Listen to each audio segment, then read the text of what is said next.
मत असेल काय करावं लागेल हे किंवा प्रश्नाची जाणीव सर्वांना आहे, परंतु या प्रश्नाची सोडवणूक करण्यासाठी नेमकं आपल्याला काय पाऊल उचलायचं याच्यावरती असं बऱ्याचशा व्यक्तींचं मत आहे। या ठिकाणी आजच्या कार्यक्रमाचे अध्यक्ष आमच्या आदिनाथ सहकारी साखर कारखान्याचे माजी व्हाईस चेअरमन सन्माननीय शाहीराव सर आणि मंचावरती उपस्थित असणारे इंदापूर, करमाळा, कर्जत, दौंड व श्रीगोंदा या तालुक्यामधील आपदग्रस्त ज्यांना खऱ्या अर्थाने या शासन निर्णयाचा फटका बसणार आहे असे सर्व शेतकरी बंधूंनो, आपल्या सर्वांना या प्रश्नाची जाणीव आहे।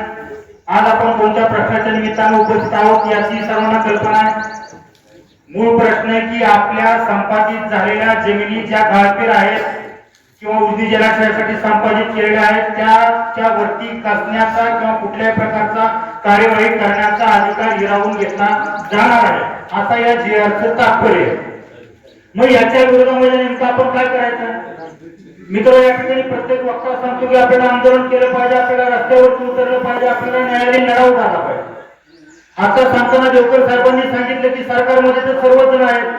अरे मग सरकारमध्ये जर सर्वच जण असतील आणि ते तुम्हा आम्हाचे प्रतिनिधित्व करणारे असतील, आम्ही त्यांचे झेंडे खांद्यावरती घेऊन जर त्यांच्यासाठी लढत असेल तर ते आमच्यासाठी का लढत नाही हा सुद्धा कुठेतरी प्रश्न आहे आम्हाला। कारण आजपर्यंत ज्यांच्यासाठी आपण सर्वजण मग कोणती निवडणूक असल्यानंतर उभा राहतो, आज सरकारमध्ये प्रत्येक पक्ष असताना प्रत्येक विधानसभा असेल, लोकसभा असेल, जिथं ते प्रतिनिधित्व करतायत हा आमचा जीवन मरणाचा प्रश्न आहे। ज्या सभागृहामध्ये आपण गेला त्या सभागृहामध्ये आपण त्या प्रश्नाची सोडवणूक करण्यासाठी तुमची ताकद वापरणार का हा प्रश्न आपण मित्र प्रत्येकाच्या घरी जाऊन विचारला पाहिजे। आम्ही तर शेवटी सर्वसामान्य कुटुंब फाटक्या कपड्यामध्ये राहणारा शेतकरी, आम्ही त्या प्रश्नाची सोडवणूक करण्यासाठी आमच्याकडे जी ताकद असेल। आज या ठिकाणी सरांनी सांगितलं की चिंचोलीला पाहायला मिळावा याचा, कारण आमच्या गावची जर परिस्थिती पाहिली तर 65% क्षेत्र हे जलाशयामध्ये संपादित झालेले आहे, 35% क्षेत्र राहिलेले आहे। या 35% क्षेत्रामध्ये असणारे अल्पभूधारक आहेत, त्या 65% क्षेत्रामध्ये 40 खातेदार हे पूर्ण भूमिहीन झाले। काहींना लाभ क्षेत्रामध्ये जमिनी भेटल्या, काहींनी दुसऱ्या गावामध्ये जमिनी घेतल्या, परंतु मित्रांनो प्रत्येकाला स्वतःची जन्मभूमी प्रिय असते। गावं बदलली, गाळकर एकर असेल, अर्धा एकर असेल, तो माणूस पुन्हा गावामध्ये आला, त्या गाळकरीवरती उपजीविका करू लागला, त्या गाळकरीवरती त्यांनी कुटुंब साधलं। आणि मित्र या ठिकाणी सांगावंच वाटतं की ज्यावेळेस 1977 साली उजनी जलाशयासाठी जमिनी संपादित झाल्या त्या वर्षी आम्हाला मिळालेला मोबदला एकरी 1,500 रुपये चिंचोलीला आहे आणि कात्रजचा फक्त 500 रुपये एकरनं आमच्या जमिनी संपादित झालेल्या आहे। आज जर या ठिकाणी सहज माणसं म्हणतात की माती भरायचे, आज एक हायवा भरण्यासाठी 1,500 रुपये लागतात, म्हणजे त्या काळातल्या जमिनीची 3,000 रुपयाची किंमत आम्ही एका हायवाला वापरतो। अशा प्रकारची परिस्थिती मित्र आज निर्माण झालेली आहे। आणि याच्या सर आपण म्हटल्याप्रमाणे कायम संकट आहे, धरण झालं, बागायत झालं, विजेचा प्रश्न निर्माण झाला, विजेचा प्रश्न सुटला, ऊसाचं उत्पादन प्रचंड झालं, कारखान्याचा प्रश्न निर्माण झाला, कारखाने उभे राहिले, त्या ठिकाणी रस्त्याचा प्रश्न निर्माण झाला।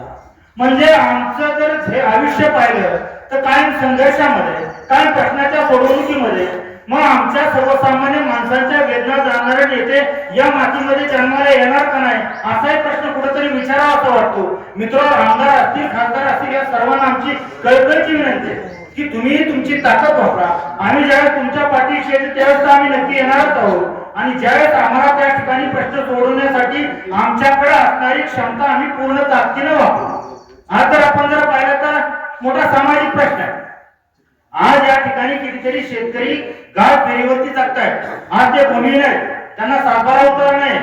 मित्र आज जर आपण जर पाहिलं तर ग्रामीण भागामध्ये जर एखाद्याला विचारलं की माझ्या मुलाचं लग्न करायचंय, तो विचारतो सातबारा कितीचा आहे, याच्या पुढचं जाऊन सांगावं लागतं की सातबारा 2 एकरचा आहे, परंतु गाळपेर ही 3 एकर असतोय, तो पुढचा म्हणतो गाळपेर तुझी नाही। आणि आज खऱ्या अर्थानं प्रत्यक्षामध्ये आम्हाला त्या नोटीसची द्वारे आम्हाला दाखवून गेलं ही जमीन तुमची नाही। मित्र त्या ठिकाणी तात्या आपण गेल्या आठवड्यामध्ये विषय झाला की सहज आम्ही म्हणायचो की गाळपेर कसण्याचा अधिकार मूळ माणसाचा आहे, परंतु तशा प्रकारचा कुठलाही जीआर मित्र आपल्याला आज कागद सापडला नाही। मग त्यावेळेस अक्वायर झाल्यानंतर मूळ जमीन तुम्हाला संपादित झालेली जमीन कसण्याचा अधिकार आहे असं सांगितलं, त्यावेळेस कायदा नव्हता।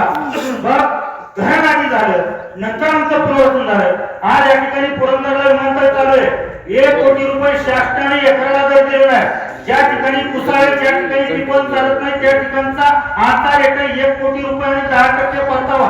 मग त्या काळामध्ये सहज आमचे प्रपंच मोडले. आम्ही त्या ठिकाणी दगड असतील, माती असतील, लाकूड असेल त्या बैलगाडीमध्ये वाढलं. पुन्हा एकदा या ठिकाणी सर आपण म्हणाला हे गाव पुनर्वसित आहेत का?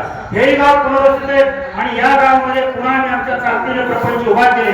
माझी या ठिकाणी सर्वांना विनंती, बाबांनो प्रश्न खूप गंभीर आहे आणि या प्रश्नाच्या सोडवणुकीसाठी कुठेतरी हे 4 लोक आले आणि ते 4 लोक त्या ठिकाणी कुठेतरी जातील, शासन दरबारी जातील आणि त्यांच्या मार्फत प्रश्न सोडवला जाईल असं नाही तर आपल्याला सुद्धा कुठेतरी आळस झटकून त्या ठिकाणी आंदोलनामध्ये भाग घ्यावा लागेल. आणि ह्या भाग घेत असताना लोकप्रतिनिधींना कळकळीची विनंती काय तर मित्र, या ठिकाणी आपण सर्वांनी जर ताकद लावली, ज्याप्रमाणे दादांनी उल्लेख केला की अभयारण्याच्या बाबतीमध्ये सुधार करावा नाही करतील, त्यावेळेस आदरणीय शंकरराव भाऊ पाटलांसारखा एक व्यक्ती सक्षमपणे त्या ठिकाणी गेला. विलासराव देशमुख त्या मुख्यमंत्री नंतर होते. या ठिकाणी विमानतळावरती विलासराव देशमुखांनी पुण्याच्या विमानतळावरती भाऊंना सांगितलं, भाऊ तुम्ही इथून बिनकाळजी जा, हे अभयारण्य मी रद्द करतो. हे विलासराव देशमुखांनी त्या काळामध्ये मुख्यमंत्री पदावरचा माणूस का सांगत होता तो पुढे त्या ताकदीचा नेता होता.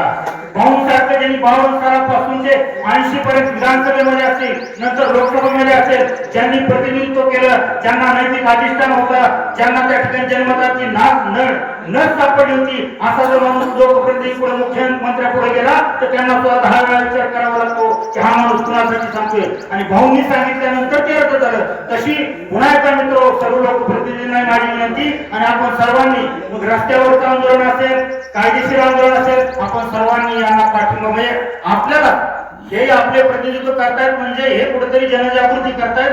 त्या जनजागृतीमधून पुन्हा एकदा मोठं आंदोलन उभारावं आणि प्रत्येक शेतकरी माझ्याकडे गाळपेर आहे, प्रत्येकाने गाळपेर भरलेले, मग आपलं कसं असतंय की समजा नाही माझं थोडंच आहे तर जास्त आहे, याच्यापेक्षा आपण सर्वजण समदुःखी आहोत. या न्यायाने जर आपण एकत्रित आलो तर निश्चितपणे या प्रश्नाची तळ लागल्याशिवाय राहणार नाही. हा प्रश्न सुटणार आहे. संपूर्ण महाराष्ट्राच्या धरणाच्या बाबतीतला जरी हा प्रश्न असला तरी आपला ज्याप्रमाणे आपलं गाव असतील, बाकीचे गाव असतील, या सर्वांमधला हा प्रश्न निश्चितपणे सोडवण्यासाठी परमेश्वरानं आम्हाला शक्ती द्यावी अशा प्रकारची अशा प्रकारची प्रार्थना परमेश्वरांनी करतो. आणि पुन्हा ज्यावेळी आपण त्या ठिकाणी हात देऊन त्यावेळेस प्रत्येकाने उपस्थित राहिलं पाहिजे अशी कळकळीची विनंती करतो आणि मी माझी रजा घेतो. धन्यवाद. जय हिंद, जय महाराष्ट्र.